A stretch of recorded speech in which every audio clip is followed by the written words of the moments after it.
and we welcome you into a Monday edition of the Spotlight presented by Olathe Life. Thanks so much for spending part of your afternoon with us. If you're in the market for buying or selling your home, give us a call, 479-968-5668. You can cruise on over to russellvilleliving.com. We have a living legend in studio with us today. I'm excited to bring him in to talk about his career and some upcoming events he has going. He is the legendary musician, Some Guy Named Robb. Rob McCormick, my buddy, how are you, man? I'm doing great, Drew. May I call you Drew Baca? You may call me Drew Baca. Okay. I mean, okay, but there is an origin behind the nickname because we go back a few years here. We go back. And you only give Star Wars nicknames to a very distinct number of people, and I'm honored to be in that group. The dearest, the closest, the brethren, if you will. The brethren. Yes. So I'm a member of the Rob clan. I don't know.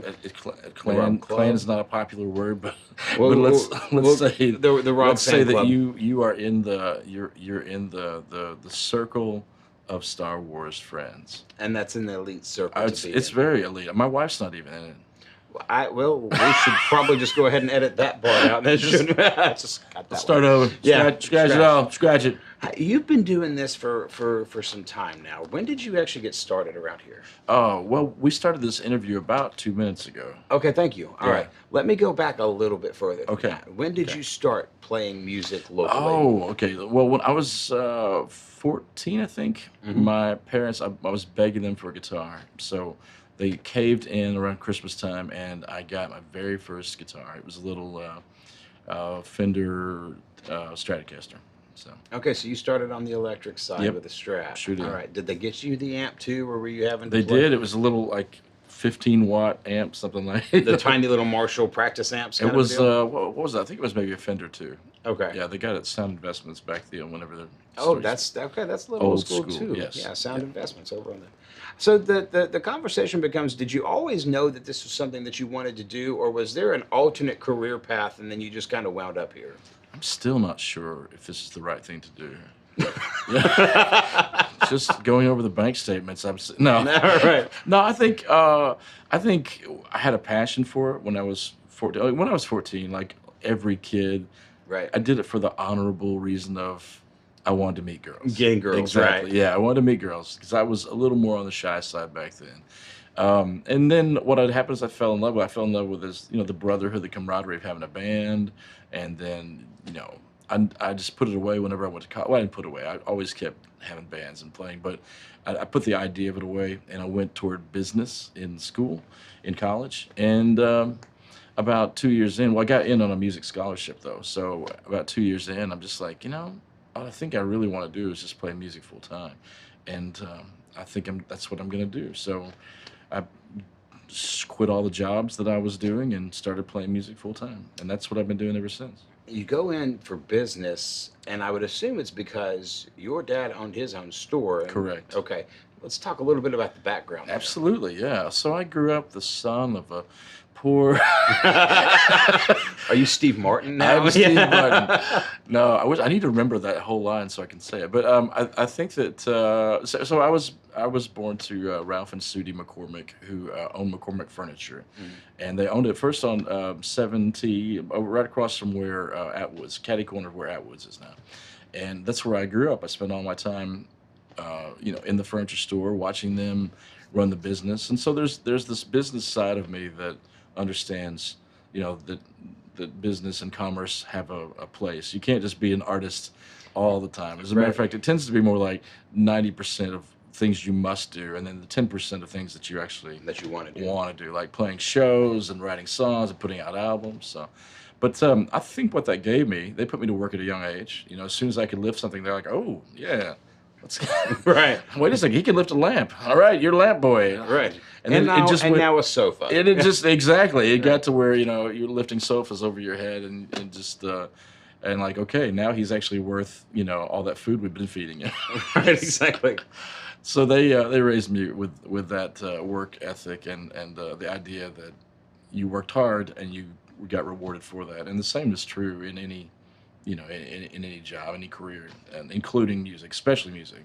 I see a lot of people come into music and they're they're just all about that 10%, and they don't understand why am I not where I want to be? Well, a lot of it, it's that 90% that hasn't Right. gotten done yet. So There's a certain level of administration in the creative arts that you don't really want to talk about. I mean, Yes. because you want to be able to express yourself freely and create and create and create Right. and just hope that the mailbox money shows up. But right. it doesn't always happen that way, does it? No, I mean, and look at the great artists in the past. I mean, the ones that was it Van Gogh who were and even I think Bach died with not many people knowing.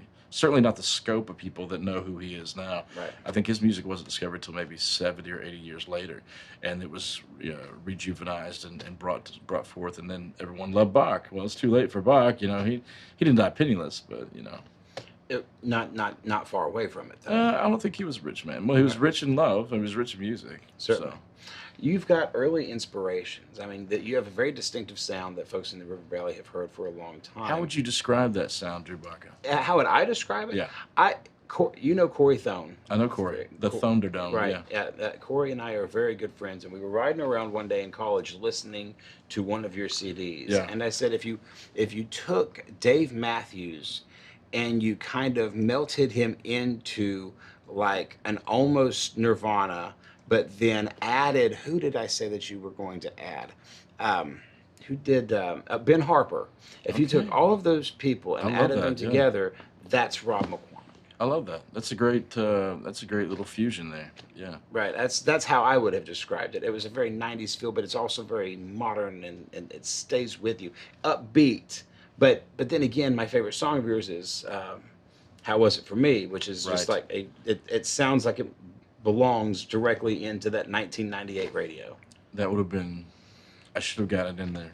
I hadn't written it yet in 1998. So I mean, but you've got to have some early inspiration. I mean, you're working at the furniture store, but Right. there's still musical influences, right? Absolutely. Well, I mean, the radio station back in the day, that was the place where people got music. Right. And then, you go buy cassette tapes. That's an archaic thing, by the way, kids. Right. You had to have a pencil to fix. Right. sometimes. Exactly. But so no, I just remember growing up, and my dad loved Neil Diamond, Yeah. and so as a songwriter, Neil Diamond is a great place to start because his pop sensibility and his also heartfelt lyrics were really romantic. And then I grew up on the 70s, all the 70s stuff that was there. Of course, I was coming to my own ideologies in the late 80s, so I have the whole, the 80s as a playground of inspiration.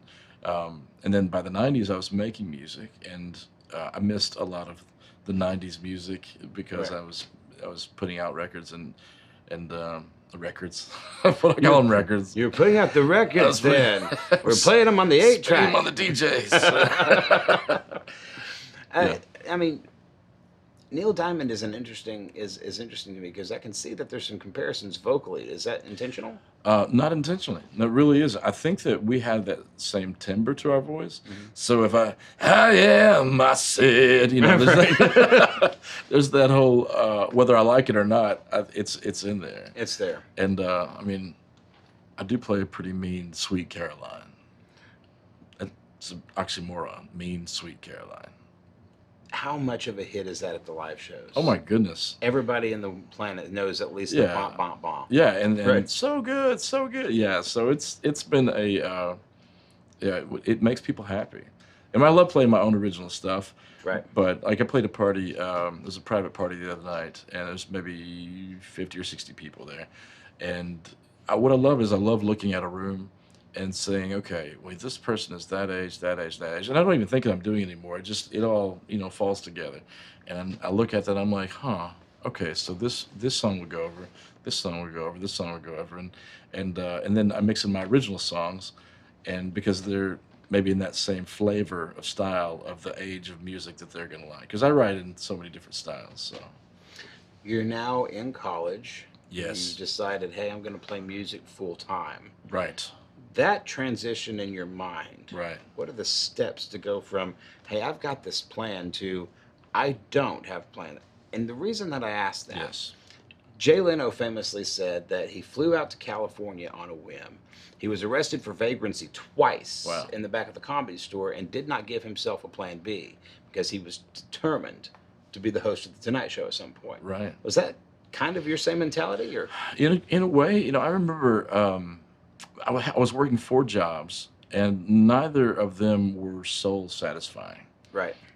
Most of them were just, I think I was a waiter. I don't think I remember. I was a waiter. I was working at the Pickwood. I was, one of the box and Which is UEC Theaters oh, now, sorry, folks. UEC, and and I had a couple other jobs that were not soul satisfying, and I just thought I looked at my age, which I thought, okay, I'm just getting older. I need to do something that is going to point me in the direction. So it was all or nothing. It was just I quit all the jobs at the same time and went full time into music. And I can tell you, folks, it's a terrible idea. Just do not do that. Well, it turned out well. Um, by the grace of God, it turned out well. I can say that the first 5 years. Let's just say this: I have a guy. I love him. He does my taxes, right? And so I knew I had not done any taxes the first 5 years, and I needed to get things straightened up. And this is a true story. And so I take my taxes, and he's like, well, get me everything you got, all your receipts and all that stuff. Give me, and we'll, let's put it together and see how much you owe and all that. And so I gave it to him, and he's like, you have lived so far beyond the poverty level that you don't owe anything, and this is laughable. So he's like, I've never experienced this before. He's like, just do better in the future. And so I think that's the thing is that I just chose to stay in Arkansas because I like Arkansas. I really do. I mean, don't get me wrong, I love traveling and leaving Arkansas, but like I remember playing shows in St. Louis, and I'm just being so happy I wasn't there. You play in New York City, and you're like, oh man, like it's cool for a second, but would you really want to live in all that, anger? It feels like the bigger the city, the more angry or the more sad things are. So I would always come home and really appreciate the fact I lived in the River Valley, and that made me less, well, just more sure that this is where I want to stay. But trying to carve out a music career around here, if you don't play country, which I don't, and you don't play covers, which predominantly I don't, and if you have original music that doesn't sound like country, it doesn't sound like covers, it sounds like everything from reggae to to rock to etc. Pavlov's Bride. Pavlov's Bride, exactly. Yeah. So I was trying to fit into a place where it was counterculture to what was actually accepted around here. So it's been very hard. The good thing is, when I found my tribe, and where I should say when they found me, they've stuck with me all these years.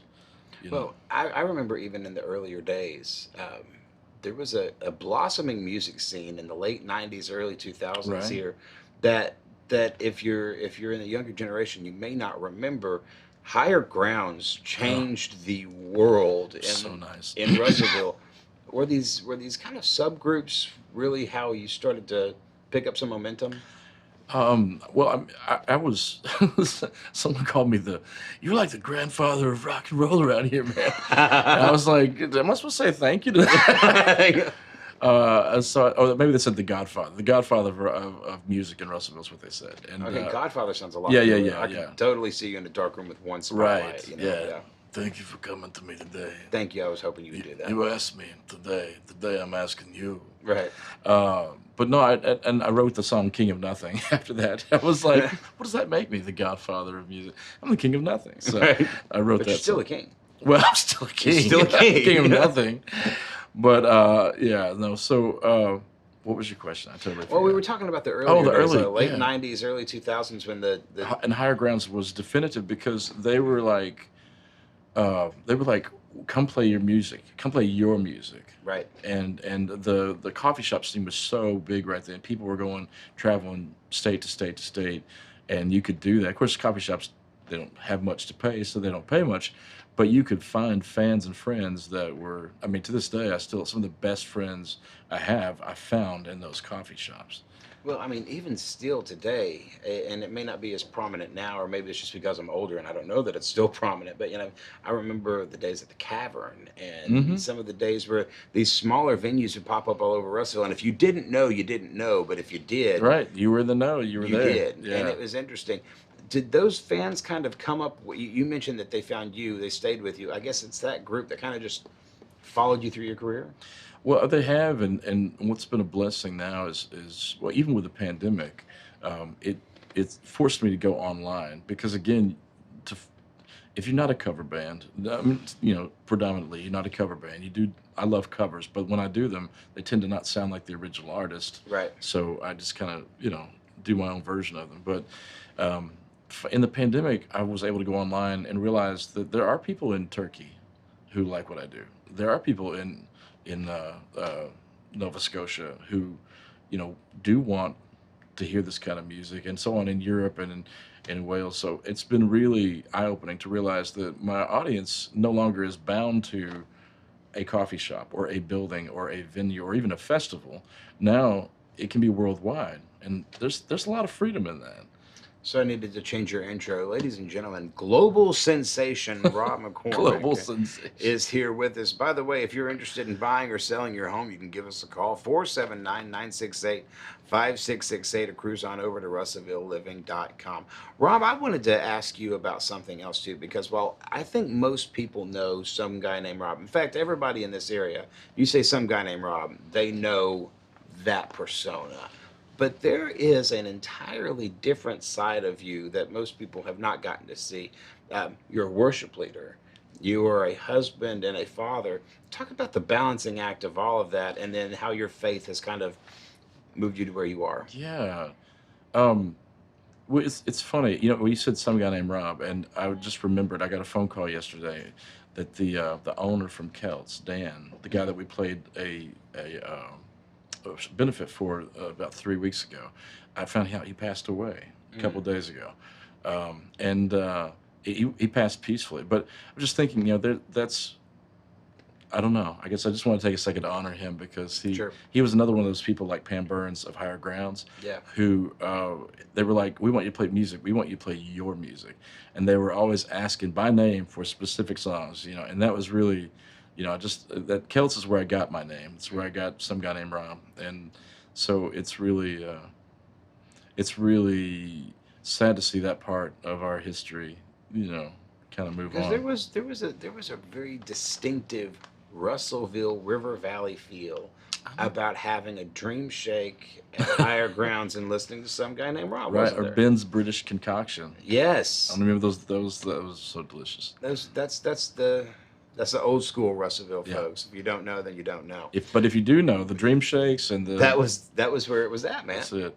So okay, now back to your question, which was about. Well, I am a worship leader at it used to be called Fellowship of Christians, Mhm. and now it's City Church. And if people mess up, then they're like Fellowship of City Church. Yeah. And by the way, a nice little shout out to City Church. Recently, it may have been within the last year or so, $3 million in health debt Bad, paid off. yeah, bad medical debt. Yeah, taken Yeah. care of for people here in the River Valley. So great job on those folks. I got a shout out to David Howell and Chris Abington for the ones that they did an amazing job. I think it was David that brought it to our attention. Like, people can do this. You can buy Mhm. bad medical debt, and you can take it to and you can buy it from pennies for the dollar, and you can, yeah. So $3 million worth of medical debt was taken care of, and like, that's the church I want to be. Right. Don't get me wrong. There's a lot of great churches Mhm. in our River Valley. There's a lot of people, but when I heard that, I'm like, that's exactly what Jesus would do. That's what he did do. Exactly what Yeah. he would do. So yeah, but so years ago, I was playing on the worship team at then Fellowship, and uh, the lady who was, her name was Bethany Palmer. She's an amazing worship leader, and she was moving with her husband to go somewhere else, and they're like, okay, we need somebody else, and they asked me if I wanted to be the worship pastor at the church, and I was like, no, I don't think that's a good idea, because all I've known, I've going, I mean, it's not uncommon that at 1 or 2 in the morning I would be in a bar in the most lascivious sorts, that you could possibly be in. And then at 8 o'clock in the morning or 7 or whatever time, I would be at worship practice, which, well, I always loved about the church is they never judge me for that. They're like, we know that you are who you are there, who you are here. You're not there, you know, acting that way. You're simply, Sure. and that's what Jesus, He did dine with sinners. and all kinds, Pharisees and Oh, yes. right. We could get into an entirely different That would topic be a there. different discussion, and maybe we should, but not with the camera. But not here. Dun dun dun. So the where was I? Oh, I forgot. Becoming the worship pastor. Oh, the and then worship pastor. dichotomy there. Right. And so the worship pastor, they offered it to me, and I was like, okay, let's do this. I genuinely to this day think they didn't have anybody else to ask, and they're like, what about Rob? Yeah, Rob could do it, but I'm sure they prayed about it. He sings good music. He right? seems like he could do this, but what it's done over the past, it's been 11 years now since I've been doing it, and I see it more and more as the honor that it is, rather than, it like anything that you place on you, it can become a burden. But Jesus tells us that his burden is light. Right. And anytime I start feeling a heavy burden from anything, any area of my life, then I have to go to him and I have to say, is this yours? Because, Right. if this is, it feels too heavy to be yours. And a lot of times he's like, no, dude, you put that on. That's not me. Right. So, I didn't do that. Yeah. So it's been an honor to do that at City Church and to help in that way. We have had a lot of really phenomenal musicians, so that's a blessing. And as far as being a husband and dad, a lot of times I will keep those things private. Whenever my Facebook page stuff, I don't do a lot with my kids or my wife. Now, don't be wrong, I've got tons of family photos and all that kind of stuff. I just don't feel the need to share all that stuff because so much of my life is public anyway. Right. But I will say yes, I have 2 amazing children, and I have I couldn't say enough things about the godly and generous and sweet and kind and patient and forgiving and frankly hot wife that I've got. Yeah. What did you do this morning? What do you mean? Oh, you mean? Are you in trouble for something? I did make that post. I did make that post this morning about. So I was looking for shoes the other day. In the closet, and I don't ever go into the closet because it's just, I'm afraid of it. Right. Right. There's too much stuff in that closet, and it's scary to me. And so I made it. I just texted her. I was like, so I was in your closet, and then I was looking for shoes, and I found something. And she's like, what'd you find? And I'm like, we have carpet on the floor because there were so many clothes. Anyway, edit that out. So going back to what you were saying about your wife to make up for that Yes. post. No, but everything I said is absolutely Sure. true. I think I've described her before as if life is a storm and I'm a ship on the sea, then she is without question the most important part, the anchor. Yeah. Because without her, I feel like I would constantly just go off the rails. Yeah. It's too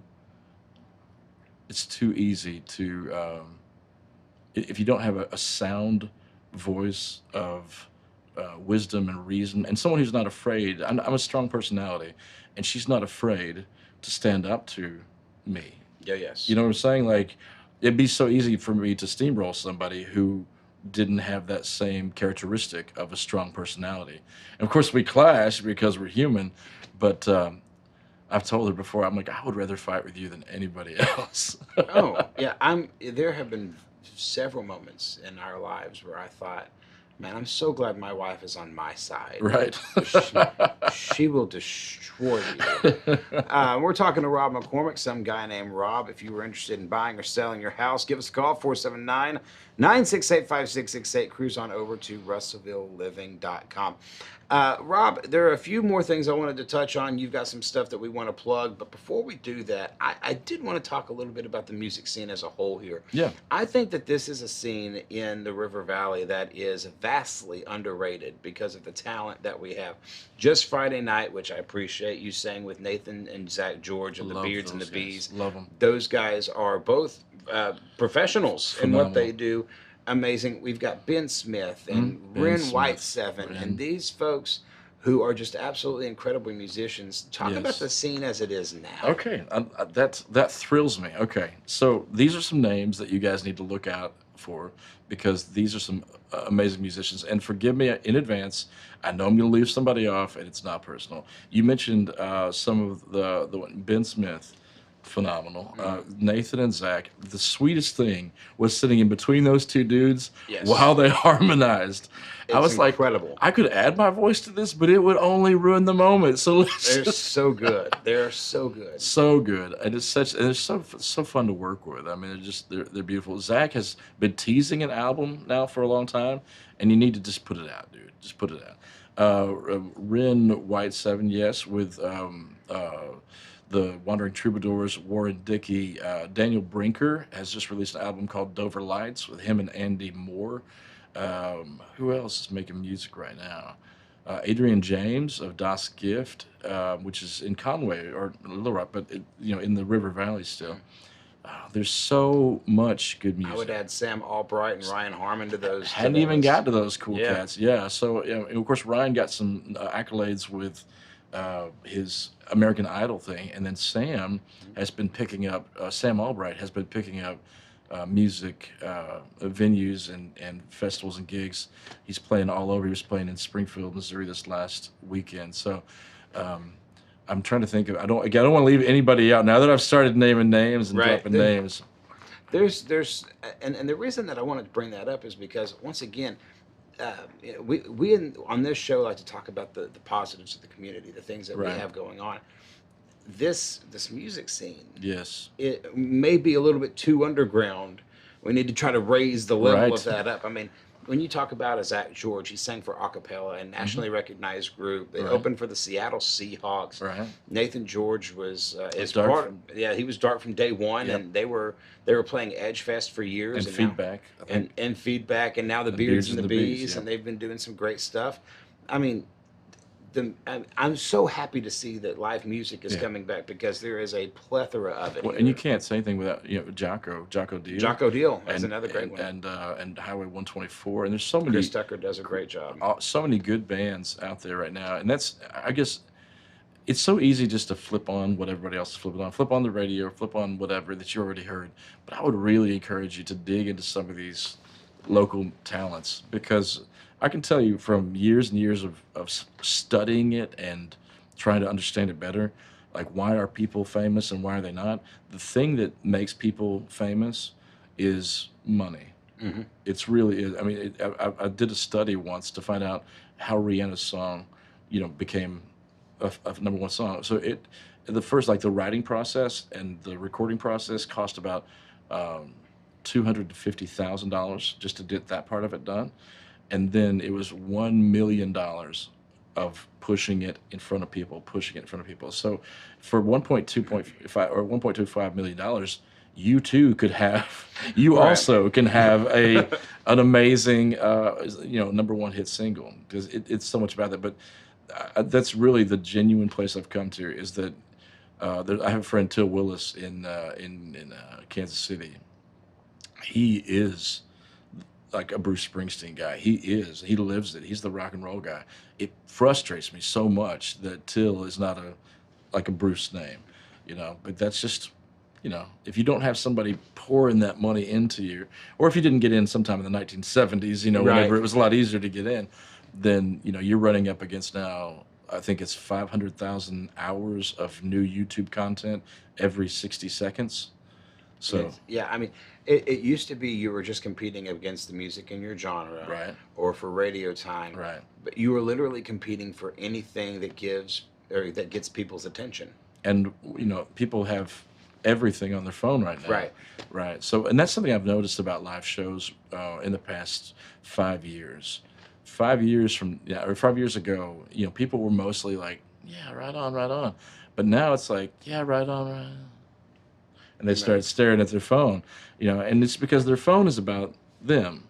This person is contacting me. I can reach out to that person. Oh, I got a notification about me. Someone has noticed me. It's become it was always a self-absorbed culture, but now it's like we can't even focus on the thing in front of us. And I've seen this at a U2 concert, right? Mm-hmm. Like Why would you pick up your phone in the middle of a U2 concert? Yeah. We went. It was a bucket list item of my brother and my dad for all of us to go and see Kiss a Right. few years ago. Right. Yes, I understand they're the most corporate band in history, but their live shows are insane. Right. And I would look around and I would see everybody just filming. I mean, and I understand you Yeah. want to You want to capture it. you do, but you miss so much Right. of the live intricacies. I mean, is it harder for you as a performer when that's happening? Well, what's it feel like? I guess I don't mind. I mean, if people are filming me, then that means it's opening up to more people to film me.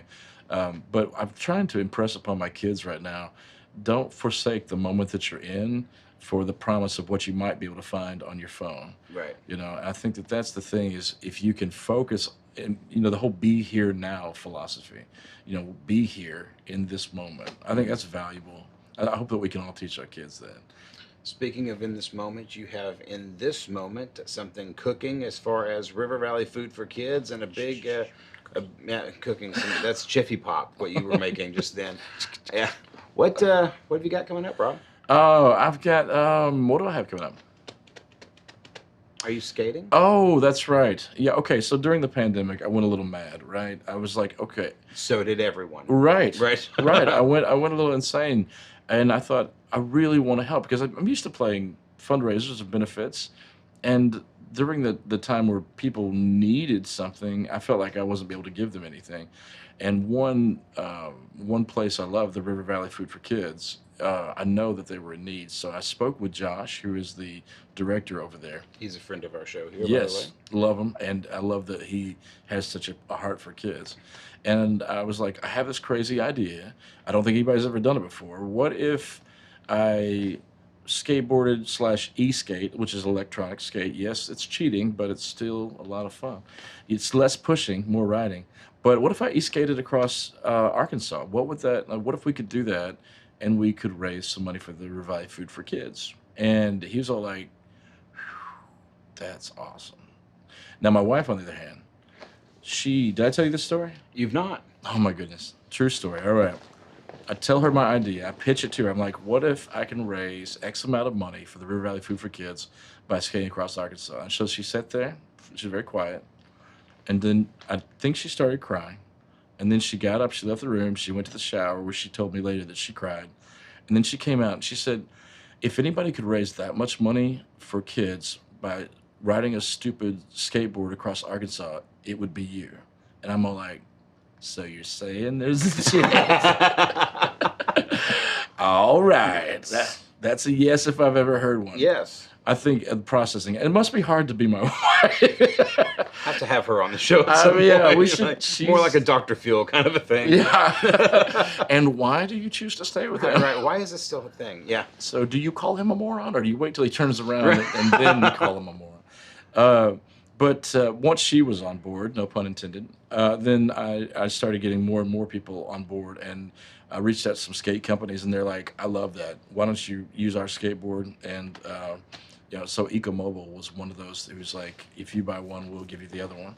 And so doors have opened up like that. So now what I found, I was planning on doing it earlier this year. What I found though about skateboard batteries and all batteries, in the cold, they only function about half of what they should. So it's gonna dramatically take me longer to do it. So we're looking now at early September, mid to late September. We're looking at September to go across the state, and we're gonna do it. So did you know, this is another thing that motivated me, that people in the River Valley, the Pope County, over the course of the year of the pandemic, 2020, they were spending $1.1 million per month on lottery stuff.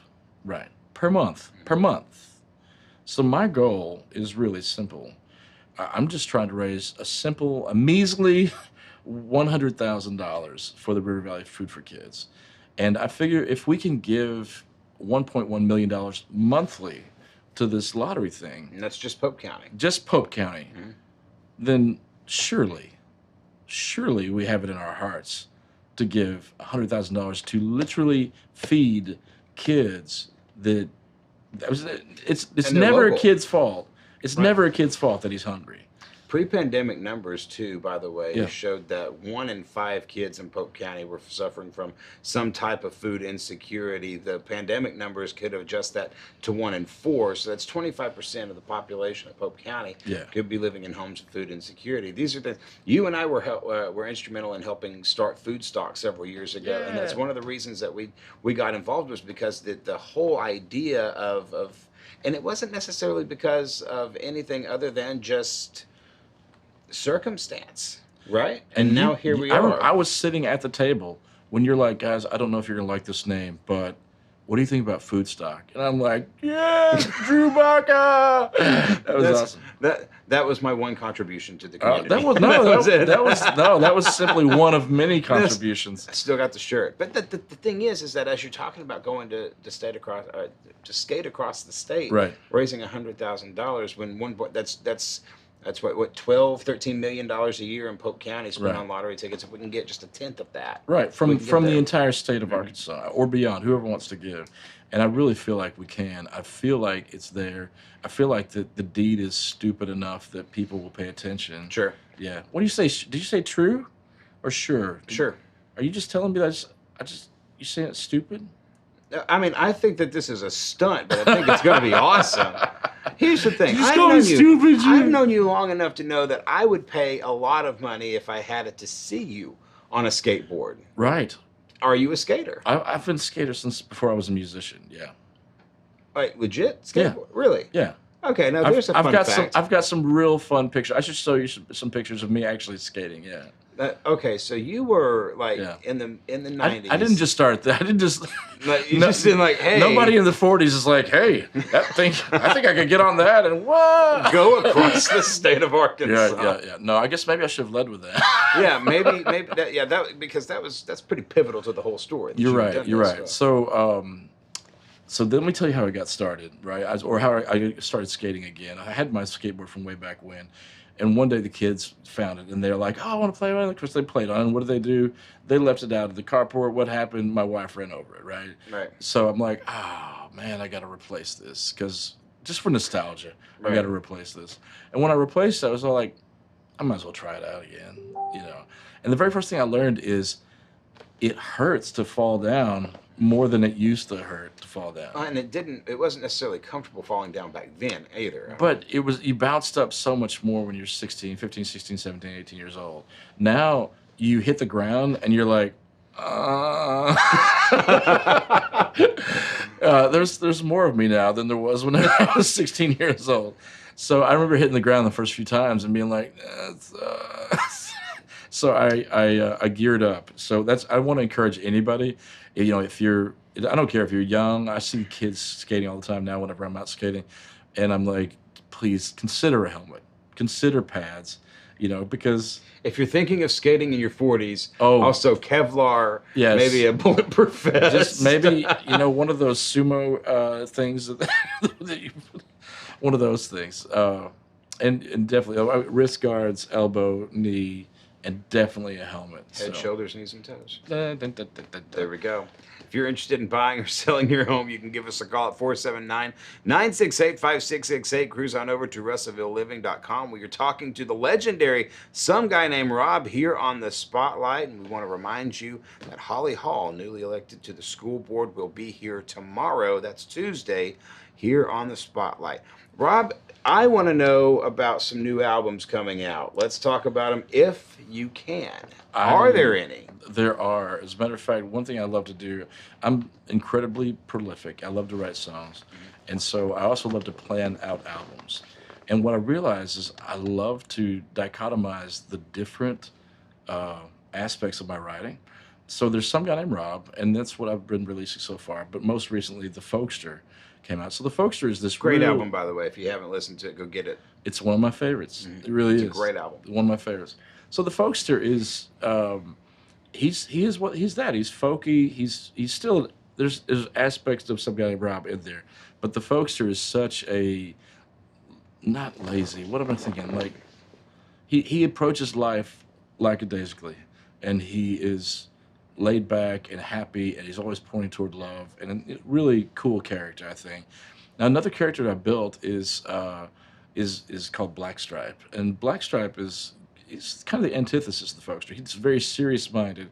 He's very methodical in his choices. He's very like electronic, and, musically, whereas the folkster is very organic.